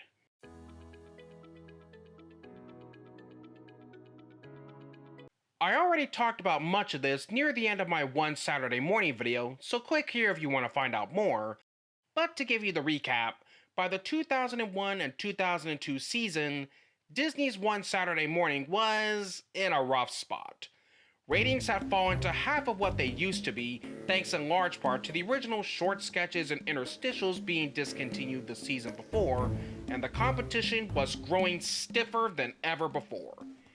Yes, the block did have a few popular shows like Recess, Timo Supremo, House of Mouse, and Lloyd in Space, but those weren't strong enough to compete with what Nickelodeon, Cartoon Network, and Kids WB had at the time. Oh, and just to drive home how bad things had gotten, there was only one block that came in behind One Saturday Morning, and that was Fox Kids, which even then it was because that block was on its last legs as well, especially after Disney's purchase of the Fox Family Worldwide company. All the same, by the season's end, the block's future was looking pretty bleak. However, not everything during that year was all bad news. Along with the aforementioned shows, one of the few bright spots during that season was the introduction of a 1-hour subblock called the Zoog Hour, or as it was billed on air, Disney's One Saturday Morning, powered by Zoog. Named after the Disney Channel's weekend block, Zoog Disney, this was where they showcased two of the Disney Channel's then most popular shows, Even Stevens and Lizzie McGuire. Yes, it was a synergistic way to promote the Disney Channel's programming, but it also acted as a gateway to new viewers who didn't have cable or satellite TV, and it would actually prove to be pretty effective, as the two shows performed quite well with viewers. So after seeing the strong performance of those two shows, plus looking for ways to reinvigorate the block, as well as probably wanting to cut costs on producing newer shows, the decision was made to completely overhaul the entire block, with a bigger focus on rerunning more of Disney Channel's original series, while also having a couple of new shows as well, but we'll get more into those in a bit. Of course, given that this was an ABC block, it still had to conform within the FCC's EI regulations.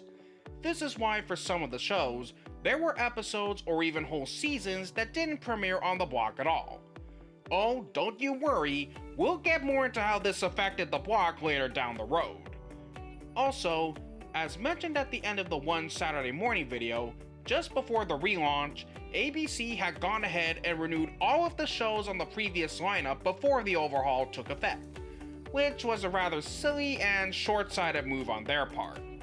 As a result, the newer seasons ended up premiering exclusively on Disney Channel and Toon Disney, though with the exception of one, but we'll get there.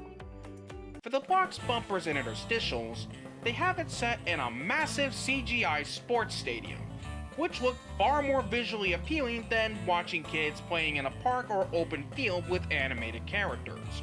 And speaking of that, they continued to present the characters from the shows in that hybrid style, and this did lead to some fun interactions. Play? Can we get the ball going again? Did you have a vision? Yeah, and I think the ball has indigestion. Finally, as a little nod to the recently defunct Fox Kids, the new block would be christened as ABC Kids, which would officially make its premiere on Saturday, September 14th, 2002. So, now that we've got all of that laid out, let's head inside the stadium and witness what it had to offer.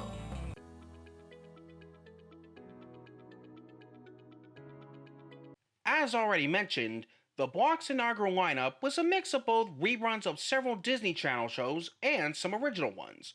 So let's start things off with talking about the latter, beginning with one of the few shows that jumped over from One Saturday Morning, Recess. Yep, even though the show ended production in 2001, it continued to perform well in the ratings, to the point where it was still ABC's highest rated Saturday morning show. An interesting fact about this: because of its continued success and popularity, ABC was interested in reviving the show for a 7th season.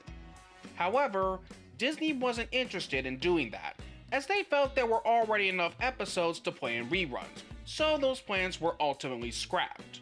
However, 3 episodes for that planned season had already been produced, so to ensure they weren't wasted, it was decided to string them together as one and released it as the direct-to-video sequel, Recess Taking the 5th Grade. It's honestly a shame that Season 7 didn't happen, as it would have been fun to see TJ and the gang tackle the 5th grade and all of the relatable conflicts that came from it. The only other animated show carried over was Teemo Supremo.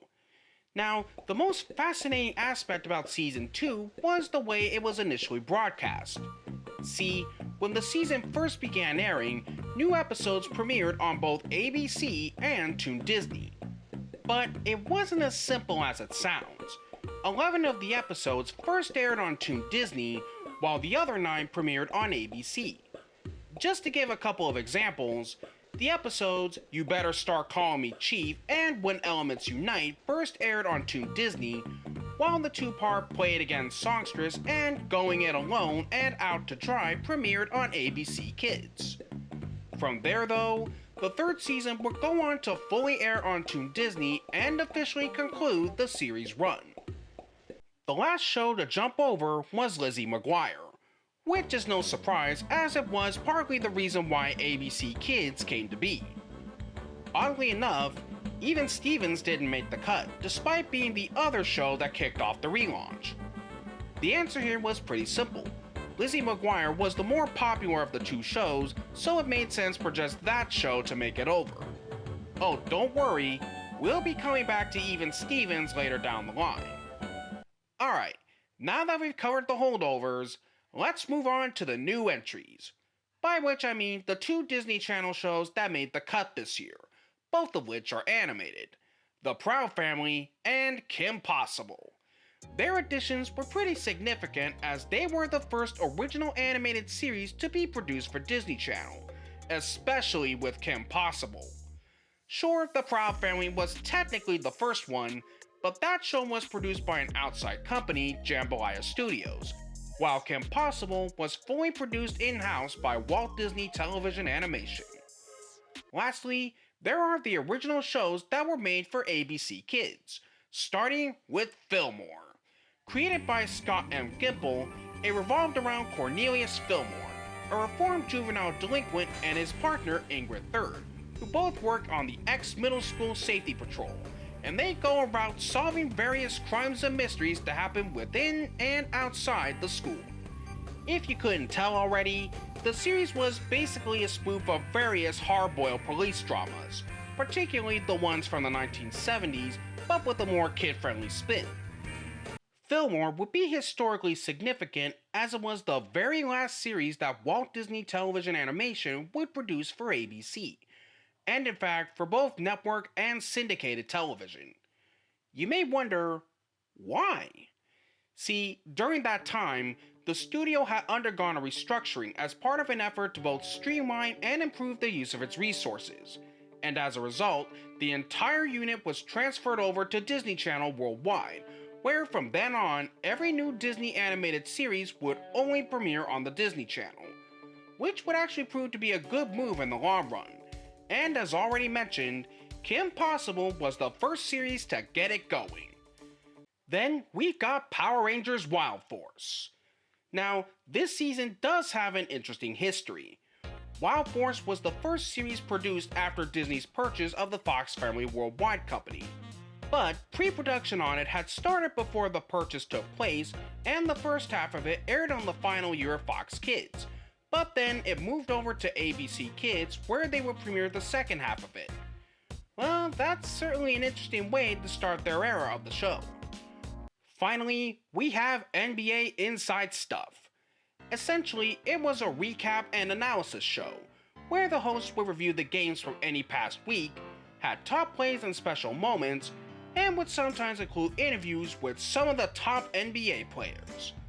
Originally, it aired on NBC from 1990 all the way to 2002, when the network's exclusivity contract expired and the show would move over to ABC, where it would be placed at the very end of the block and would greatly affect its overall ratings. No joke, the show didn't receive very good ratings during its entire run on the block, even though it did act as a good transition to the network's sporting program.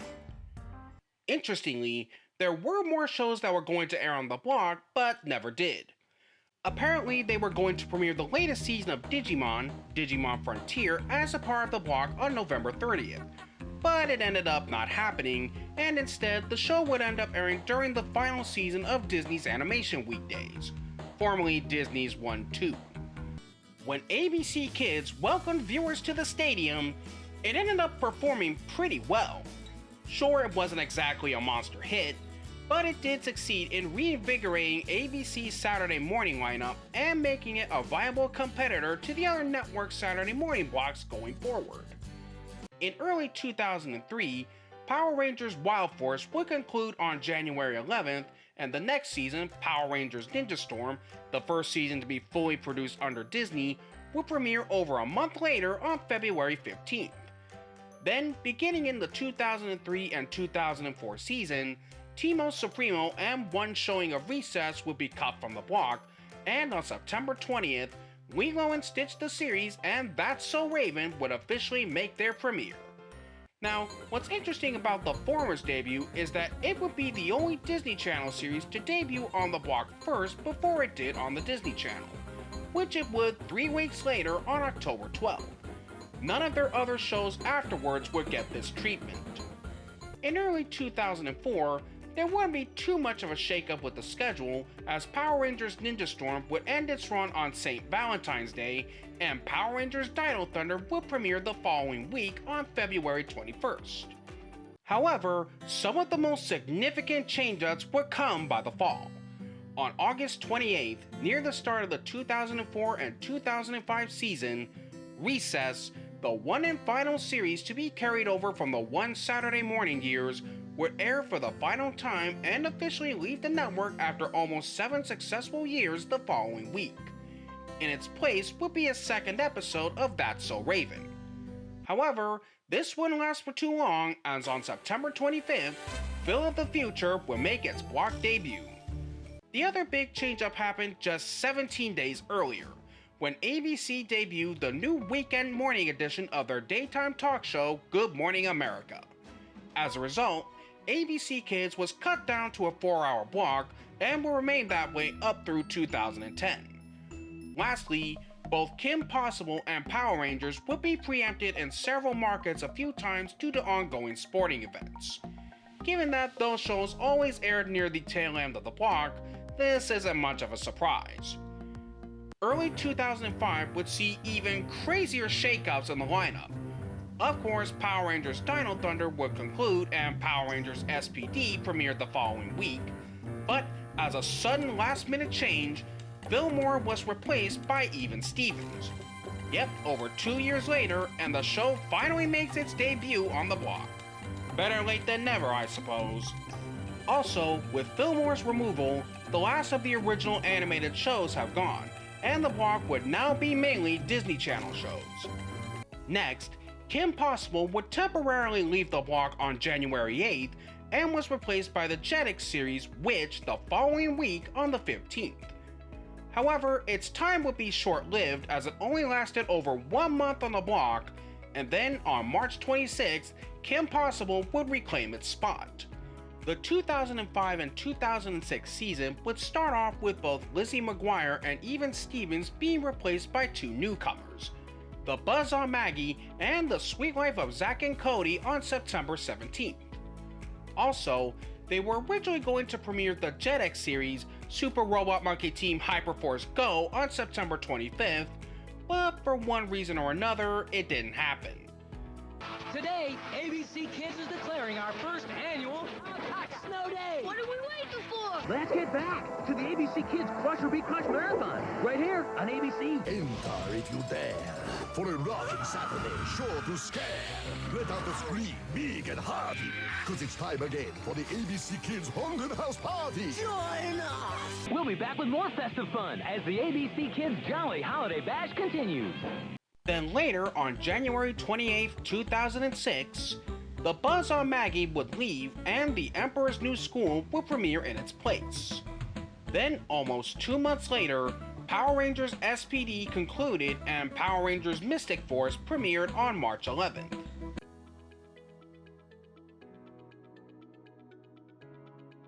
Jumping forward to September 8th, at the start of the 2006 and 2007 season, the schedule would see more shakeups. Both the Proud Family and Lilo and Stitch the series will be replaced by The Replacements and Hannah Montana respectively, as well as a second showing of That's So Raven.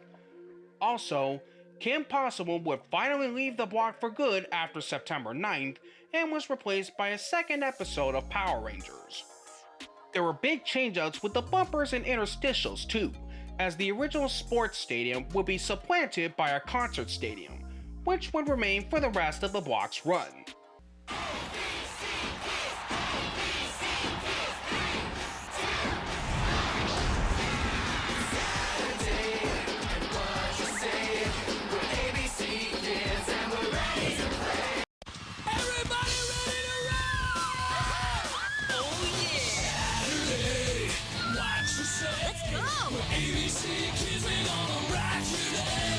Honestly, that was actually a good thing to change. After 4 seasons with the same motif, it was starting to get a little stale, so it was at least a nice refresh. By the way, better hope you're big fans of these shows, because from this point onward, with the exception of Power Rangers, the entire lineup would mainly be reruns of these 5 shows, and even then, it would only be the same few select episodes. Now, you may wonder, why did the schedule just suddenly stagnate like that? Recall, these shows were chosen because the network felt they were best suited to fit within the FCC's EI guidelines. However, there's a bit more to it than you think. See, by that time, the FCC had laid down a set of new guidelines, one of which, made over a year earlier, mandated that the networks had to include an EI watermark during the broadcast in order to signify that the shows were educational. Now, in fairness, ABC Kids did get creative with it by having the logo bouncing up into a graduation cap with the insignia on it. Also, when it came to selecting which episodes would get to air, the process was conducted by not just the network executives, but also by each of the show's respective educational consultants. And naturally, they went with the ones that best suited the educational mandate. Afterwards though, there wouldn't be any more new additions made to the lineup, most likely out of contentment for what was already on there. All of that being said though, it wasn't too bad for the first 2 years, as like many of the other shows that came before, it did provide a more accessible way to watch these shows outside of the Disney Channel. Plus, if there was one upside to all of it, it's that the block did provide these shows with a second home once they were no longer playing on Disney Channel or Toon Disney XD. Anyway, getting back to the schedule, the other change in the lineup came on August 18th, when NBA Access, formerly NBA Inside Stuff, aired for the last time on the block. The reason behind this was pretty simple. The show always aired at the very tail end of the block, and as stated earlier, it wasn't exactly getting very good ratings, so it was easy to pull it from the schedule. Also, here's an interesting fact. Cory in the House was planned to premiere during the fall of 2007, but for one reason or another, it didn't happen. For the 2007 and 2008 season and beyond, as already stated, the schedule would stick with those 5 shows and the same episode rotations for the remainder of its run, with Power Rangers being the only show to continue airing new seasons, with Operation Overdrive, Jungle Fury, RPM, and a reversion of the original Mighty Morphin airing during that time. Now the former would be rather significant, as it would be the very last season that Disney would produce, as well as being the only one to not air on Jetix in the US, as that had transitioned to being Disney XD by the time it premiered. As for the latter, it would only cover 32 of the original 60 episodes produced, and were edited to tone down the violence, while also adding in some random comic book style graphics and effects into certain scenes, and had an updated logo. Following the show's cancellation, Saban Brands, the original creator and producer of the series, would buy back the entire franchise from Disney for $43 million, and went on to relaunch it on Nickelodeon with Power Rangers Samurai. And then years later would sell it to Hasbro, but that's another story. With Power Rangers' departure, the block would be trimmed down to just 3 hours, and from there, it would basically just go through the motions for the remainder of its time. And as you might imagine, viewers soon grew very tired of seeing the same episodes over and over again. Eventually, even the network executives gave up on it. And so, in March of 2010, ABC announced that they would no longer offer any educational programming to their affiliates, and instead made an arrangement with Litton Entertainment to supply the new programming, which would launch on September 3rd, 2011, as part of a new block called ABC Weekend Adventure, but it was later renamed Litton's Weekend Adventure before it debuted. ABC Kids would air for the final time on August 27th, 2011, and it was a pretty unceremonious conclusion. It just ran the same programming it had for 4 years, and that was really it. It's honestly pretty sad that it went out the way it did, because it also marked the end of Disney's 14-year run of providing animated shows for ABC, and it really should have been something more special. But on the other hand, it was understandable why they made this decision. Times had changed. Kids weren't tuning in to Saturday mornings as much as they did years before or in the same way, thanks to cable networks like Cartoon Network, Nickelodeon, and of course Disney Channel providing non-educational content across the week, making the big networks' offerings less enticing.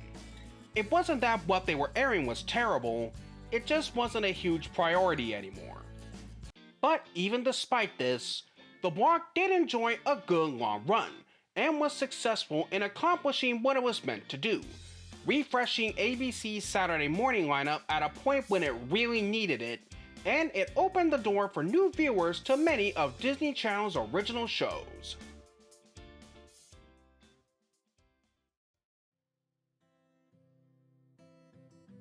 All in all, ABC Kids was a very entertaining and fun Saturday morning block.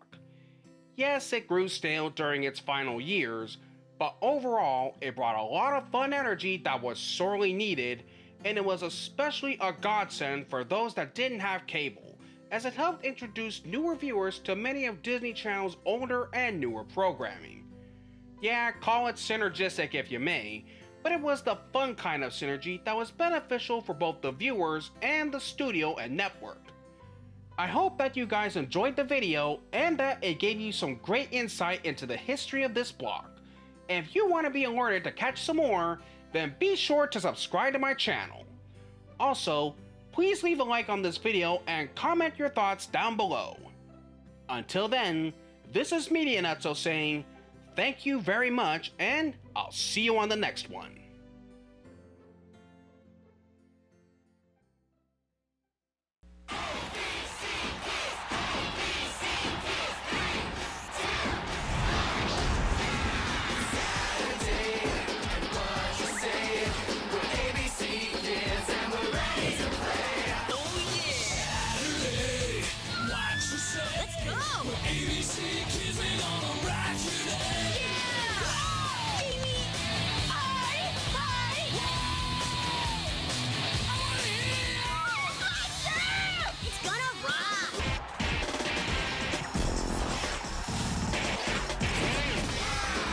Saturdays on ABC.